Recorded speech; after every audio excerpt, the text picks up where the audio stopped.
વિદ્યાર્થી મિત્રો, ધોરણ 10 ના ગણિતના ત્રીજા પ્રકરણના વધુ એક લેક્ચરમાં આપ સૌનું સ્વાગત છે. તો મિત્રો, આપણે સ્વાધ્યાય 3.2 ના દાખલા નંબર 3 ની ચર્ચા કરીએ છીએ. એમાં એવું છે કે સુરેખ સમીકરણ યુગ્મ સુસંગત છે કે સુસંગત નથી તે ગુણોત્તર a1/a2 b1/b2 અને c1/c2 ની કિંમત પરથી નક્કી કરો. એટલે કે સુસંગત છે એટલે કે ઉકેલ છે અને સુસંગત નથી એટલે કે ઉકેલ નથી. એ આપણે ગુણોત્તરોની કિંમતના આધારે નક્કી કરવાનું છે. તો સૌથી પહેલા આપણે દાખલા નંબર 1 જોઈએ.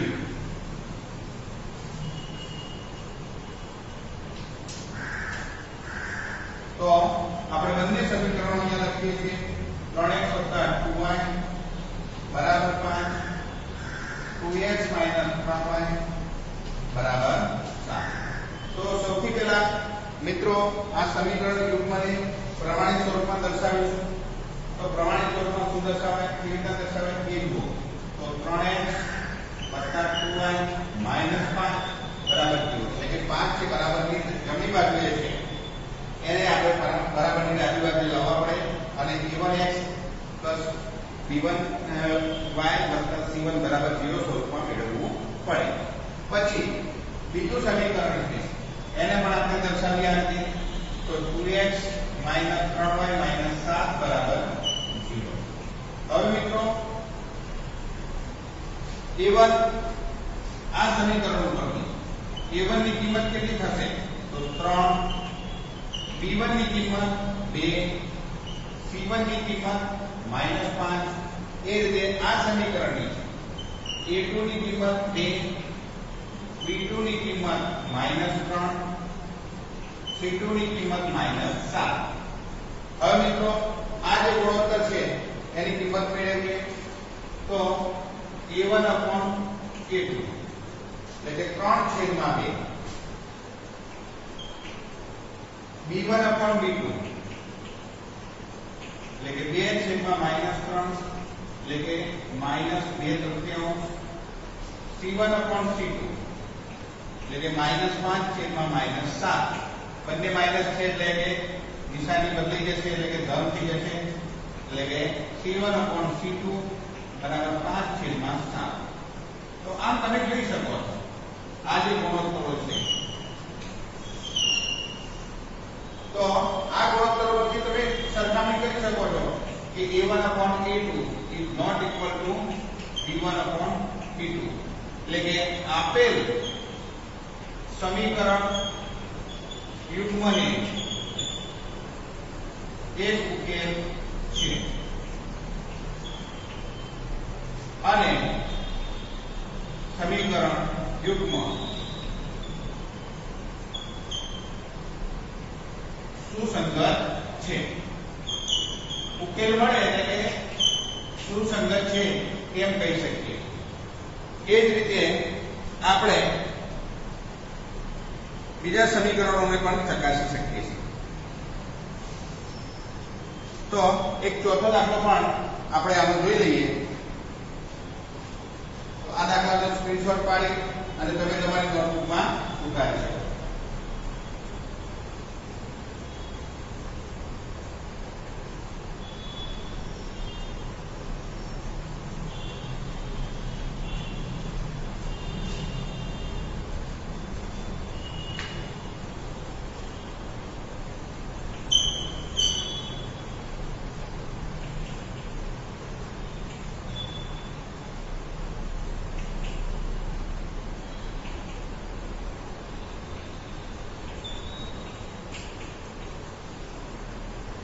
આ સમીકરણને આપણે સાદા પ્રમાણિત સ્વરૂપમાં મેળવી દઈશું.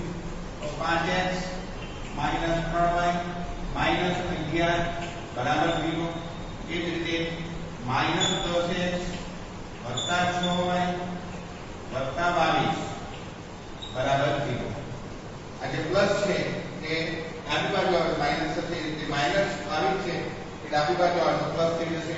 હવે આપણે a1 બરાબર 5, b1 બરાબર -3, c1 C1 બરાબર -11. એ જ રીતે A2 બરાબર -10, B2 બરાબર 6, C2 બરાબર 22. હવે માટે A1 upon A2 is equal to 5 છેદમાં -10, એટલે કે -5 દુ 10, એટલે કે 1/2. એ જ રીતે B1 upon B2 એ -3 છેદમાં 6, 3 દુ 6, એટલે કે -1/2. અને C1 upon C2 તો -11 છેદમાં 22, 11 દુ 22, એટલે કે -1/2. અહીંયા તમે જોઈ શકો છો ત્રણે ત્રણ ગુણોત્તરોની કિંમત સમાન મળે છે. એટલે કે આપણે આ રીતે લખી શકીએ A1 upon A2 is equal to B1 upon B2 is equal to C1 upon C2. માટે આ જે સમીકરણ યુગ્મ છે એને અનંત ઉકેલ મળે છે.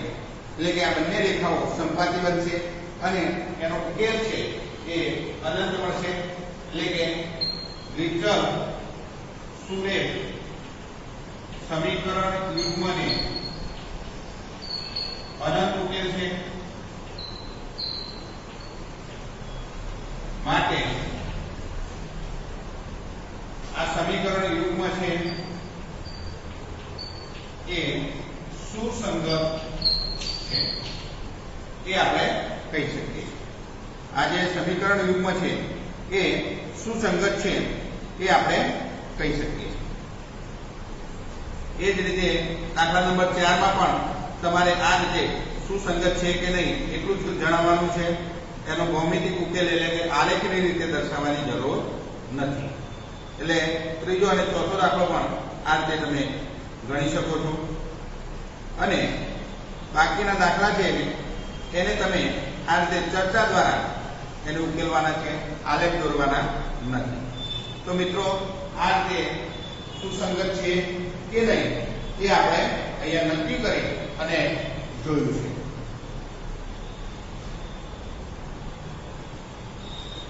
તો મિત્રો આ દાખલાનો પણ સ્ક્રીનશોટ પાડી અને તમે તમારી નોટબુકમાં ઉતારી શકો.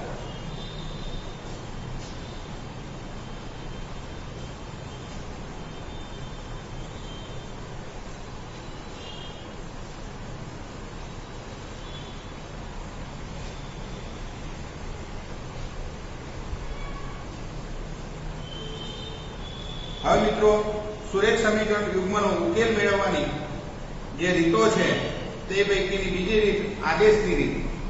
આદેશની રીતમાં તમારે કોઈ એક ચલને એક સમીકરણ પરથી કોઈ એક ચલને સૂત્રનો કર્તા બનાવવાનું હોય છે અને એની જે કિંમત મળે એને બીજા સમીકરણમાં મૂકવાની એટલે કે અવેજ કરવાની હોય છે. એ મૂક્યા બાદ તમને એ ચલની કિંમત મળશે, એ એક બીજા ચલની કિંમત મળશે. એને બાકી ત્રીજું જે સમીકરણ તમે મેળવ્યું હોય સૂત્રનો કર્તા બનાવી અને એમાં મૂકવાથી બંને ચલની કિંમતો તમને વારાફરતી મેળવી શકાય છે. એટલે કે એક ચલની કિંમત બીજા ચલના સ્વરૂપમાં મેળવી અને સુરેખ સમીકરણનો યુગ્મનો ઉકેલ મેળવી શકીએ છીએ. તો મિત્રો અહીંયા આપણે સ્વાધ્યાય 3.3 જોઈએ. તો એના જે દાખલો છે દાખલા નંબર 1 ની આપણે ચર્ચા કરીશું.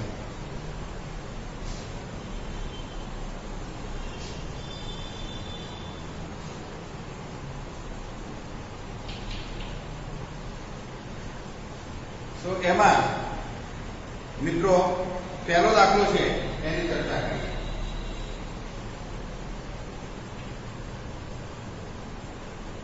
x plus y બરાબર 14, x minus y બરાબર 4. આને સમીકરણ 1 કહીશું, આને કહીશું 2. તો મિત્રો અહીંયા સમીકરણ 2 પરથી આપણે x ની સૂત્રનો કરતા બનાવીએ છીએ અને એ જે x ની કિંમત આવે સમીકરણ 1 માં મૂકવા. એટલે કે તમે સૂત્રનો કરતા સમીકરણ 2 માંથી મેળવો તો એની કિંમત 1 માં મૂકવાની અને જો 1 માંથી મેળવો તો એ સૂત્રના કર્તાની કિંમતને તમે બીજા સમીકરણમાં મૂકી શકો છો. એટલે વારાફરતી ઓલ્ટરનેટ તમારે મૂકવાની થાય. તો સૌથી પહેલા આપણે સમીકરણ 2 પરથી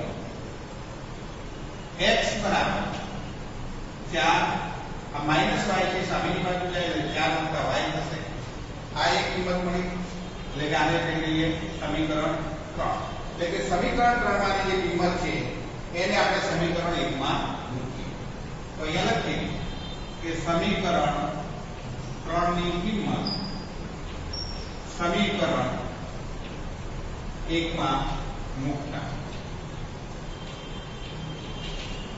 તો શું લખાય તો 3 ની કિંમત 1 માં મૂકીએ તો 3 ની જે x જે છે x ની જગ્યાએ આપણે 4 y લખીશું વત્તા y તો ખરા એટલે કે વત્તા y બરાબર 14 તો અહીંયા 4 y બરાબર 14 તો y એ શું થશે અહીંયા તો 2y થશે વત્તા 4 બરાબર 14 તો 2y બરાબર 14 માઈનસ 4 એટલે કે 10 એટલે કે 2y બરાબર 10 મળે તો y બરાબર 10 ભાગ્યા 2 એટલે કે 2 પંચા 10 એટલે કે y બરાબર અહીંયા 5 મળશે અને y બરાબર જે 5 ની કિંમત આવી એ પાછી સમીકરણ 3 માં મૂકતા એટલે કે હવે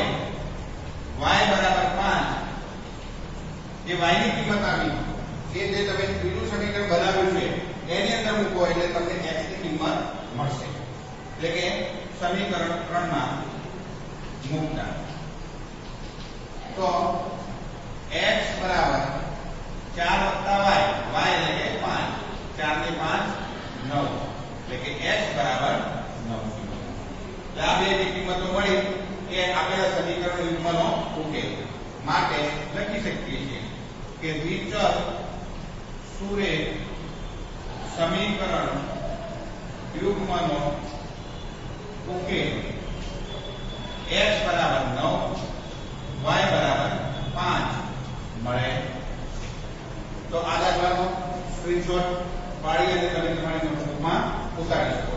થેન્ક યુ.